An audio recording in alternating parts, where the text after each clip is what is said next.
Hello people. तो आज का हमारा प्रॉब्लम है rotating the box. Problem number is 1861 and इसका जो डिफ़िकल्टी लेवल है वो मीडियम है। तो चलो पहले इस प्रॉब्लम को समझते हैं कि है क्या। तो हमें एक m क्रॉस n मैट्रिक्स दिया हुआ है ऑफ कैरेक्टर्स बॉक्स ग्रिड, ठीक है। अब इसमें हमें क्या बोल रहे हैं कि ये ना आपको एक साइड व्यू रिप्रेजेंट करता है, इसको जो ग्रिड है।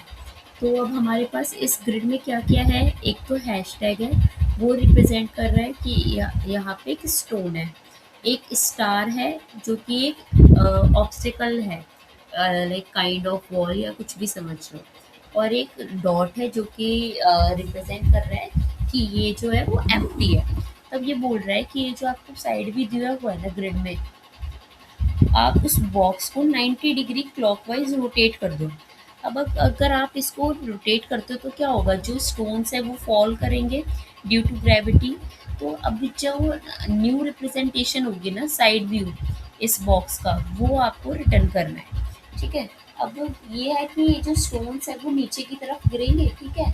अगर ऑब्स्टिकल है तो वो नीचे नहीं आ पाएंगे, अगर एम्प्टी स्पेस है तो वो नीचे आएंगे, ठीक है।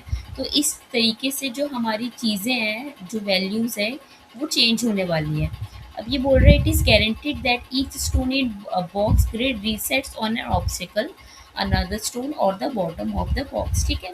अब हमें क्या कर रहा है, n क्रॉस n की मैट्रिक्स हमें रिटर्न करनी है representing the box after the rotation. तो एग्जांपल देखते हैं भाई, ये दे रखी है हमें 1 क्रॉस 3 की।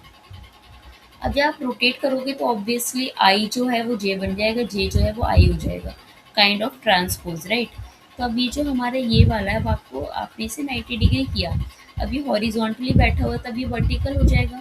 अब आप ये देखो यहाँ पे ना एक एम्प्टी स्पेस है, तो ड्यू टू ग्रेविटी ये जो स्टोन है वो नीचे आ जाएगा, तो ये ऐसे आ गई, तो हमें यही वाली रिप्रेजेंट कर रहा है। दूसरा एग्जांपल देखते हैं भाई, ये ऐसे हॉरिजॉन्टली है, अब इसको आप वर्टिकली खड़े करोगे तो साइड व्यू ऐसे दिखेगा।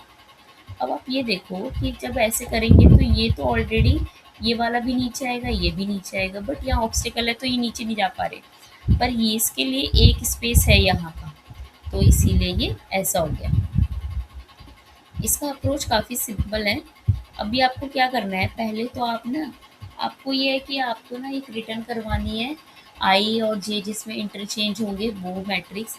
उससे पहले हमें करना है कि भाई गिरने से पहले क्या होने वाला है। तो आपके पास एक तरीका है कि पहले तो आप जो n क्रॉस n की है उसको m क्रॉस n क्रिएट कर लो, एंड देन उसमें देखो कि गिर रहा है या नहीं, या फिर पहले ही आप स्टोन्स को रियल जगह पे जहाँ पे वो होने वाले वहाँ पे रख दो, एंड देन उसको फिर वो करो ट्रांसपोज।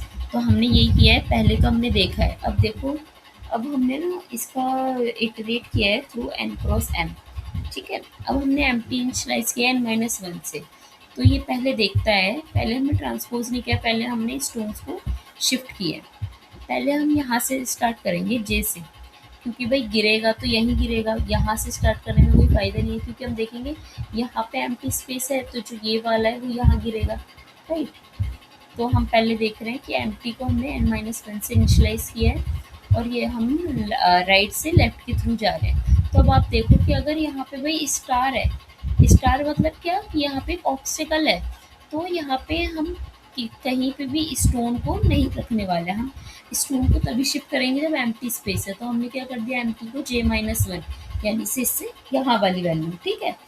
अब आप देखो कि अगर हमारे जे की वैल्यू इक्वल हैशटैग है, यानी कि सपोज यहाँ से आप यहाँ पे आए, एम्प्टी की वैल्यू ये हो गई और जे की वैल्यू यहाँ पे हैशटैग है, तो हमने इन दोनों को इंटरचेंज कर दिया, ठीक है, और एम्प्टी-1 कर दिया, यानी कि यहाँ पे। फिर दोबारा से आप यहाँ आओगे तो हैशटैग आएगा, तो यहाँ पे यही हो गया।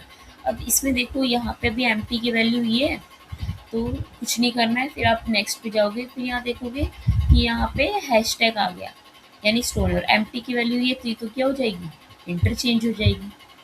तो हमने यही किया। उसके बाद हमने एक रिस्पॉन्स न्यू मैट्रिक्स क्रिएट की है, जहाँ पे हमने जो इनके वैल्यू वो है आई और जे, इनको इंटरचेंज कर दिया है, और लास्ट में हमने रिस्पॉन्स रिटर्न कर दिया है, ठीक है। स्टिल अगर आपको कोई डाउट है या कोई प्रॉब्लम फील होता है, please do let me know in the comment section. Thank you so much.